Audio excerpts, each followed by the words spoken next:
Chapter 5, The Storm and What Came of It. It was nearly 3 weeks after their landing that the Dawntreader was towed out of Narrowhaven harbour. Very solemn farewells had been spoken, and a great crowd had assembled to see her departure. There had been cheers and tears too when Caspian made his last speech to the lone islanders and parted from the Duke and his family. But as the ship, her purple sails still flapping idly, drew further from the shore, and the sound of Caspian's trumpet from the poop came fainter across the water, everyone became silent. Then she came into the wind. The sails swelled out, the tug cast off and began rowing back. The first real wave ran up under the Dawntreader's prow, and she was a live ship again. The men off duty went below. Drinian took the first watch on the poop, and she turned her head eastward, round the south of Avra. The next few days were delightful. Lucy, though she was thought she was the most fortunate girl in the world, and she woke each morning to see the reflections of the sunlit water dancing on the ceiling of her cabin, and looked round on all the nice new things that she'd got in the Lone Islands, sea boots and buskins and cloaks and jerkins and scarves. And then she would go on deck and take a look at the forecastle, at a sea which was a brighter blue each morning, and drink in an air that was a little warmer each day. After that came breakfast and such an appetite as one only has at sea. She spent a good deal of time sitting on the little bench in the stern playing chess with Reaper Cheap. It was amusing to see him lifting the pieces, which were far too big for him, with both paws and standing on tiptoes if he made a move near the centre of the board. He was a good player, and when he remembered what he was doing, he usually won. But every now and then Lucy won, because the mouse did something quite ridiculous, like sending a knight into the danger of a queen and castle combined. This happened because he'd momentarily forgotten it was a game of chess, and was thinking of a real battle, and making the knight do what he would certainly have done in its place, for his mind was full of forlorn hopes, death or glory charges, and last stands. But this pleasant time did not last. There came an evening when Lucy, gazing idly astern at the long furrow or wake they were leaving behind them, saw a great rack of clouds building itself up in the west with amazing speed. Then a gap was torn in it, and a yellow sunset poured through the gap. All the waves behind them seemed to take on unusual shapes, and the sea was a drab or yellowish colour, like dirty canvas. The air grew cold. The ship seemed to move uneasily, as if she felt danger behind her. The sail would be flat and limp 1 minute, and wildly full the next. While she was noting these things and wondering at a sinister change which had come over the very noise of the wind, Drinian cried, "All hands on deck!" In a moment everyone became frantically busy. Their hatches were battened down, the galley fire was put out, men went aloft to reef the sail. Before they'd finished, the storm struck them. It seemed to Lucy that a great valley in the sea opened just before their bows, and they rushed down into it, deeper down than she would have believed possible. A great grey hill of water, far higher than the mast, rushed to meet them. It looked certain death, but they were tossed to the top of it. Then the ship seemed to spin round. A cataract of water poured over the deck. The poop and forecastle were like two islands with a fierce sea between them. Up aloft the sailors were lying out along the yard, desperately trying to get control of the sail. A broken rope stood out sideways in the wind, as straight and stiff as if it were a poker. "Get below, ma'am!" bawled Drinian, and Lucy, knowing that landsmen and landswomen are a nuisance to the crew, began to obey. It was not easy. The Dawntreader was listing terribly to starboard, and the deck sloped like the roof of a house.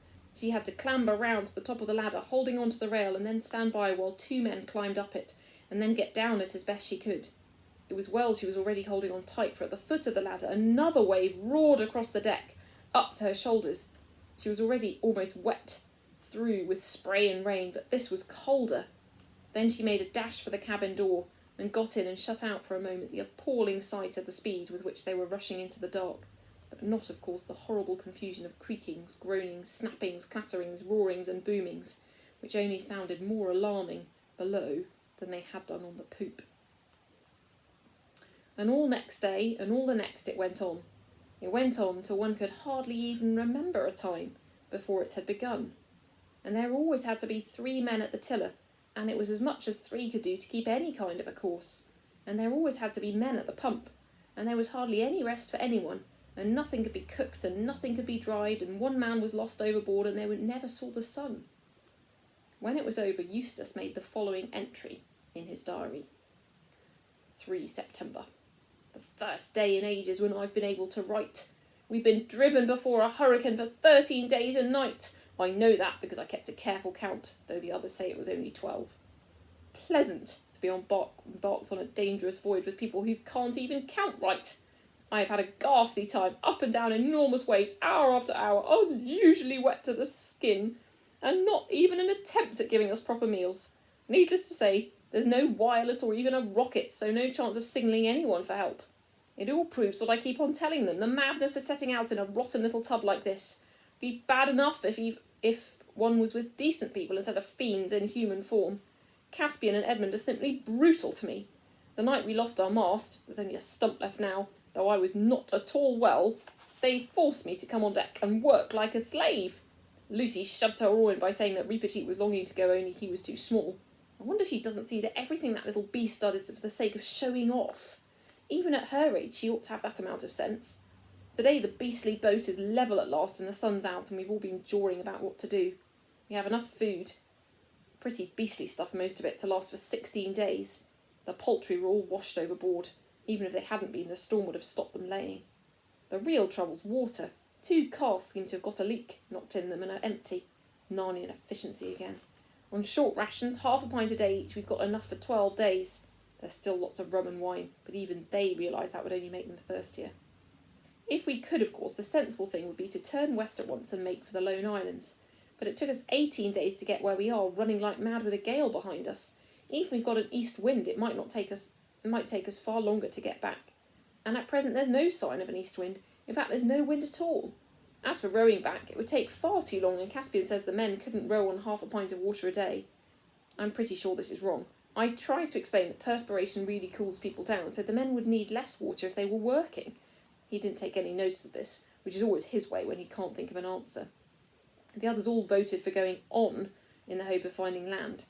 I felt it my duty to point out that we didn't know there was any land ahead, and tried to get them to see the dangers of wishful thinking. Instead of producing a better plan, they had the cheek to ask me what I proposed. So I just explained coolly and quietly that I'd been kidnapped and brought away on this idiotic voyage without my consent, and it was hardly my business to get them out of their scrape. 4th September. Still becalmed. Very short rations for dinner, and I got less than anyone. Caspian's very clever at helping and things I don't see. Lucy, for some reason, tried to make up to me by offering some of hers, but that interfering prig, Edmund, wouldn't let her. Pretty hot sun. Terribly thirsty all evening. 5th September. Still becalmed and very hot. Feeling rotten all day, and I'm sure I've got a temperature. Of course they haven't the sense to keep a thermometer on board. 6th September. Horrible day. Woke up in the night knowing I was feverish and must have a drink of water. Any doctor would have said so. Heaven knows I'm the last person to get to any unfair advantage, but I never dreamed that this water rationing would be meant to apply to a sick man. In fact, I would have woken the others up and asked for some, only I thought it would be selfish to wake them. So I got up and took my cup and tiptoed out of the black hole we slept in, taking great care not to disturb Caspian and Edmund, for they've been sleeping badly since the heat and short water began. I always try to consider others whether they're nice to me or not. I got out all right into the big room, if you can call it a room, where the rowing benches and the luggage are. The thing of water is at this end. All was going beautifully, but before I'd drawn a cupful, who should catch me but that little spy Reep? I tried to explain that I was going on deck for a breath of air. The business about the water had nothing to do with him, and he asked me why I had a cup. He made such a noise that the whole ship was roused. They treated me scandalously. I asked, as I think anyone would have, why Repetit was sneaking about the water cask in the middle of the night. He said that as he was too small to be any use on deck, he did sentry over the water every night so that one more man could go to sleep. Now comes their rotten unfairness. They all believed him. Can you beat it? I had to apologise, or the dangerous little brute would have been at me with his sword, and then Caspian showed up in his true colours as a brutal tyrant and said out loud that for everyone to hear that anyone found stealing water in the future would get 2 dozen. I didn't know what this meant till Edmund explained to me. It comes in the sort of books those Pevensey kids read. After this cowardly threat, Caspian changed his tune and started being patronising. said he was sorry for me, and that everyone felt just as feverish as I did, and we must all make the best of it, etc., etc. Odious stuck-up prig. Stayed in bed all day today. 7th September. A little wind today, but still from the west. Made a few miles eastward with part of the sail, set on what Drinian calls the jury mast. That means the bowsprit set up straight, upright and tied. They call it lashed to the stump of the real mast. Still terribly thirsty. 8th September. Still sailing east. I stay in my bunk all day now and see no one except Lucy till the two fiends come to bed. Lucy gives me a little of her water ration. She says girls don't get as thirsty as boys. I'd often thought this, but it ought to be more generally known at sea. 9th September. Land in sight, a very high mountain a long way off to the southeast. 10th September. The mountain is bigger and clearer, but still a long way off. Gulls again today for the first time since I don't know how long. 11th September. Caught some fish and had them for dinner. Dropped anchor at about 7 p.m. in 3 fathoms of water in a bay of this mountainous island. That idiot Caspian wouldn't let us go ashore because it was getting dark and he was afraid of savages and wild beasts. Extra water ration tonight. What awaited them on this island was going to concern Eustace more than anyone else, but it cannot be told in his words because after September 11th he forgot about keeping his diary for a long time. When morning came with a low grey sky but very hot, the adventurers found they were in a bay encircled by cliffs and crags that was like a Norwegian fjord. In front of them, at the head of the bay, there was some level land heavily overgrown with trees that appeared to be cedars, through which a rapid stream came out. Beyond that was a steep ascent ending in a jagged ridge, and behind that a vague darkness of mountains which ran into dull-coloured clouds, so that you could not see their tops. The nearer cliffs at each side of the bay were streaked here and there with lines of white, which everyone knew to be waterfalls, though at that distance they did not show any movement or make any noise. Indeed, the whole place was very silent, and the water of the bay as smooth as glass. It reflected every detail of the cliffs. The scene would have been pretty in a picture, but was rather oppressive in real life. It was not a country that welcomed visitors. The whole ship's company went ashore in 2 boatloads, and everyone drank and washed deliciously in the river, and had a meal and a rest before Caspian sent 4 men back to keep the ship, and the day's work began. There was everything to be done. The casks must be brought ashore, and the faulty ones mended if possible and all refilled. A tree, a pine if they could get it, must be felled and made into a new mast. Sails must be repaired, a hunting party organised to shoot any game the land might yield, clothes to be washed and mended, and countless small breakages on board to be set right. For the Dawntreader herself, and this was more obvious now that they saw her at a distance, could hardly be recognised as the same gallant ship which had left Narrowhaven. She looked a crippled, discoloured hulk, which anyone might have taken for a wreck, and her officers and crew were no better, lean, pale, red-eyed from lack of sleep, and dressed in rags. As Eustace lay under a tree and heard all these plans being discussed, his heart sank. Was there going to be no rest? It looked as if their first day on the longed-for land was going to be quite as hard work as a day at sea. Then a delightful idea occurred to him. Nobody was looking. They were all chattering about the ship as if they actually liked the beastly thing. Why shouldn't he just simply sip away? He'd take a stroll inland, find a cool, airy place up the mountain, have a good long sleep, and not rejoin the others till the day's work was over. He felt it would do him good, but he'd take great care to keep the bay and the ship in sight, so as to be sure of his way back.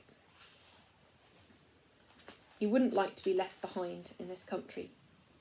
He at once put his plan into action. He rose quietly from his place and walked away among the trees, taking care to go slowly and in an aimless manner, so that anyone who saw him would think he was merely stretching his legs. He was surprised to find how quickly the noise of conversation died away behind him, and how very silent and warm and dark green the wood became.